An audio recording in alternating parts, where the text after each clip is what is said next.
So I had a bit of an incident yesterday. We're staying at a resort for the night here in Samal Island.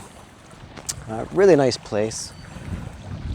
We got here yesterday, it was raining, but we figured we'd make the best of the situation, and we went down to the beach for a swim. And I was swimming along. I guess I swam over an outcropping of some coral that I didn't notice, and then I ended up kicking it with my foot and cut my foot pretty badly. And as a foreigner visiting another country, wasn't really too prepared for that kind of situation. So it's just a bit of a caution for anybody who is traveling. Bring some supplies with you. Getting even something as simple as a Band-Aid was a little bit difficult. So in the future, I'll probably make sure to bring a small kit with me. Nothing too big, but some essentials. But at the end of the day, it all worked out.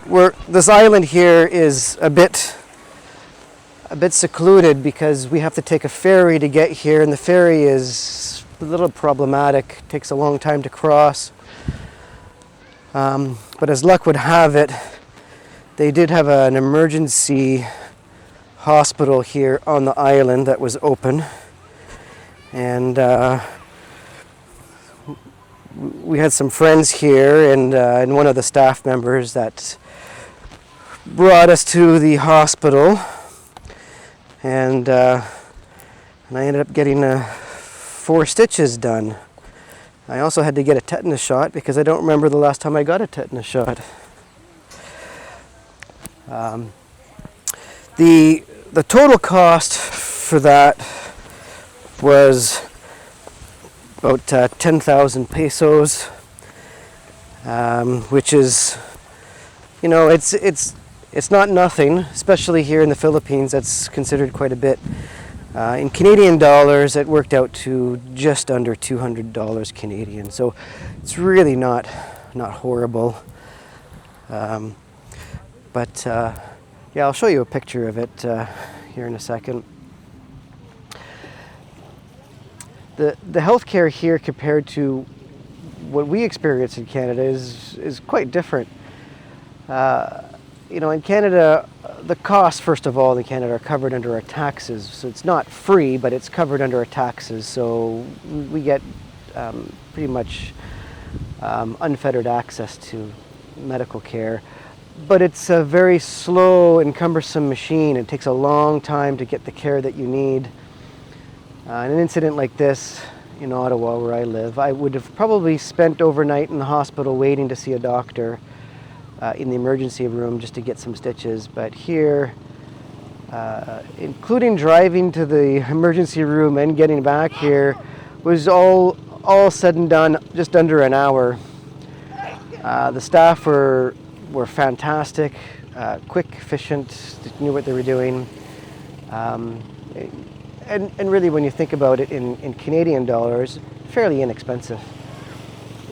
If you're a foreigner and you're coming to retire here in the Philippines, and you're on a long-term visa, you don't qualify as a visitor. But if you're on a long-term visa, you can actually purchase PhilHealth here, which for a foreigner, in most cases, is around 17,000 pesos. So when you look at what happened with me yesterday, that would have been covered minus a 500 peso deductible, which is about $20 Canadian. So the cost is definitely worth it. So for $400 roughly Canadian, you'd be covered for the year for for most situations, most things that you would need to have done here. The only things that wouldn't be covered are larger items like cancer, or if you had to of an organ replacement or something like that, then that would be covered. But pretty much anything else in terms of general health would be covered under that program. Anyway, here's the Here's the beach. There's a beach here behind me that we're swimming at. Really beautiful place.